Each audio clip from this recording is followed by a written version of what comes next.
The marble floor of the executive lobby reflected the morning sun like glass. I stood near the corner reception desk holding a stack of quarterly revenue folders, watching our new regional director, Marcus, stride through the revolving doors. Marcus was 32 years old, sharp-dressed in a $3,000 suit, and never missed an opportunity to remind the staff that he answered only to the international board. An old man named Henry was kneeling near the main elevator bank. He was wearing faded gray overalls, with worn leather patches on the knees, holding a small scraper to remove a strip of dried industrial tape from the baseboard. Henry was nearly 70 years old, quiet, respectful, and had been walking those corridors with his cleaning cart for as long as anyone could remember. Marcus stopped abruptly right in front of Henry's cart. His polished leather shoes were inches from the metal bucket. "Get this filthy bucket out of my walkway." Marcus snapped his voice, cutting through the quiet morning foyer. "Some of us actually generate capital for this firm instead of mopping dirty water."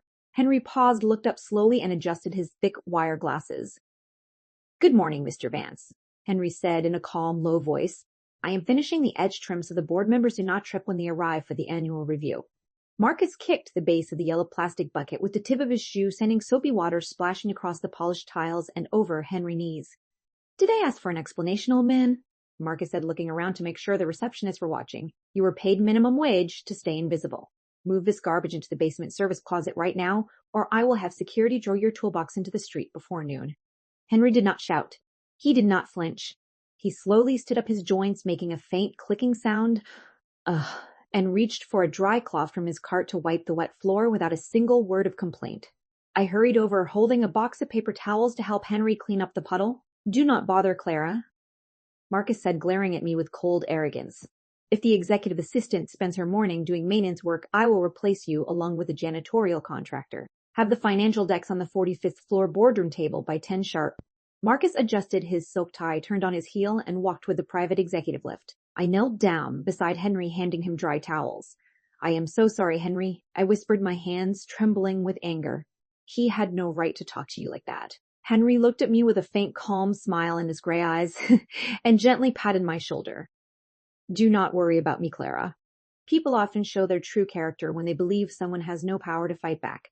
I helped him push his cart toward the service elevator. As the metal doors began to slide shut, Henry pulled a small gold pocket watch from the pocket of his faded overalls, checked the dial, and looked up at me. 10 o'clock will be an interesting meeting, Clara, he said quietly.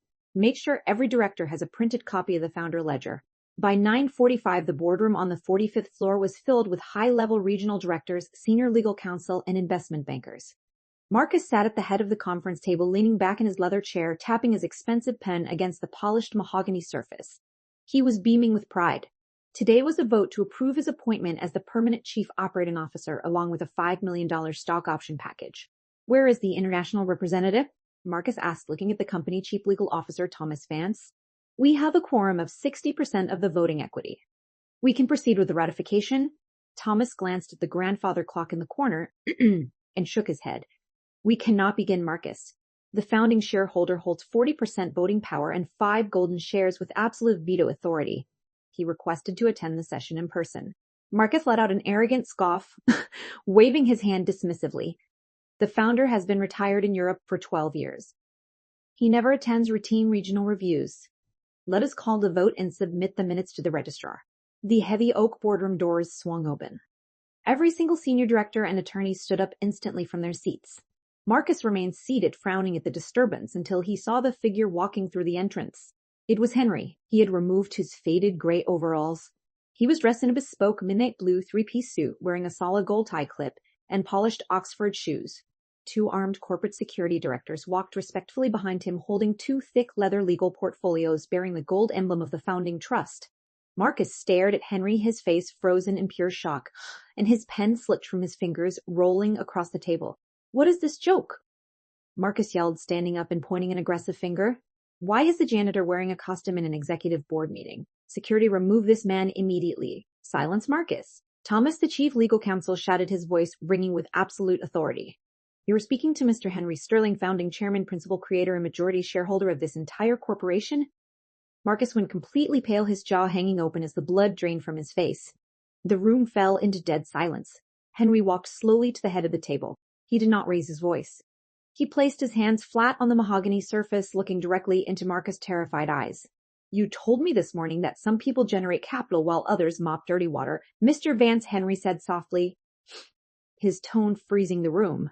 I laid the first brick of this building 35 years ago. I swept these floors when we had 4 employees and no revenue. Henry, please. Marcus stammered, his hands shaking violently as he tried to pull his chair back. I had no idea who you were. It was a stressful morning with the market opening. I was only trying to keep the lobby presentable for your arrival. You did not know who I was. Henry replied calmly, shh, raising his hand to cut off the excuse. That is the entire problem, Marcus. You treat human beings with respect only when you believe they have something you can take from them. Henry signaled to Thomas, who immediately distributed a single-page legal declaration to every board member. Under Section 9 of the Founder Charter, Henry announced clearly, I am exercising my unilateral veto authority. Marcus Vance is hereby stripped of all executive titles, terminated from all regional management roles, and his stock options are permanently canceled effective this minute. Marcus dropped into his chair, clutching his chest, looking around the table for support. But not a single director looked at him. Furthermore, Henry continued, looking down at the disgraced executive, you will vacate this building by 11 o'clock. If your personal belongings are not cleared, security will place them on the curb. Marcus walked out of the boardroom with his head down, completely ruined.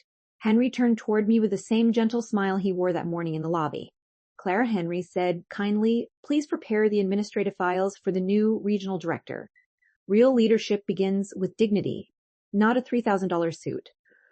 Some people mistake kindness for weakness and position for power, but true authority does not need to shout. It simply waits for the truth to clear the room.